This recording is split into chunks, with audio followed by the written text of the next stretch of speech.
आता आपण बघत मुंबई पुण्यातल्या टॉप 9 बातम्या। मुंबईसह ठाणे, पालघर आणि रायगड जिल्ह्याला 2 दिवस उष्णतेचा येलो अलर्ट। 2 दिवसानंतर काही भागात हलका पाऊस पडण्याचा हवामान विभागाचा अंदाज। मध्य रेल्वेवरील 3 दिवसांच्या विशेष ब्लॉकमुळे प्रवाशांची गैरसोय, अनेक फेऱ्या रद्द आणि लोकल उशिराने असल्याने गर्दी, रेल्वे स्थानकावर प्रवाशांची गर्दी। मेगा ब्लॉकचा रस्ते वाहतुकीला फटका, पूर्व द्रुतगती मार्गावर वाहनांच्या लांबच लांब रांगा, मुंबईकरांसाठी बेस्टकडून 486 अतिरिक्त बस फेऱ्यांचं नियोजन। मेगा ब्लॉकमुळे मुंबई विद्यापीठाच्या उद्याच्या 2 परीक्षा पुढे ढकलल्या, विद्यार्थ्यांची गैरसोय होऊ नये यासाठी विद्यापीठ प्रशासनाचा निर्णय। मुंबईला पाणीपुरवठा करणाऱ्या 7ही धरणांच्या पाणीसाठ्यात झपाट्याने घट, 5% पाणी कपात लागू, तर 5 जूनपासून 10% पाणी कपात।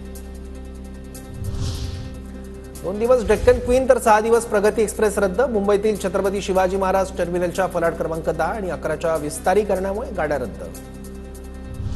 पुणे शहरात मेट्रोच्या कामामुळे वाहतुकीत बदल, पुणे विद्यापीठ ते संचिती चौकातील वाहतुकीत बदल, गणेश खिंड मार्गे वाहतुकीचा वापर करण्याचं आवाहन।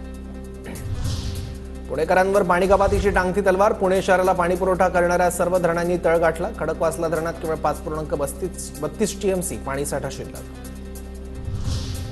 पुण्यात म्हाडा सोडतीला 6 जूनपर्यंत मुदतवाढ, म्हाडाकडून पुणे, पिंपरी चिंचवड शहरातील 4877 सदनिकांची सोडत जाहीर।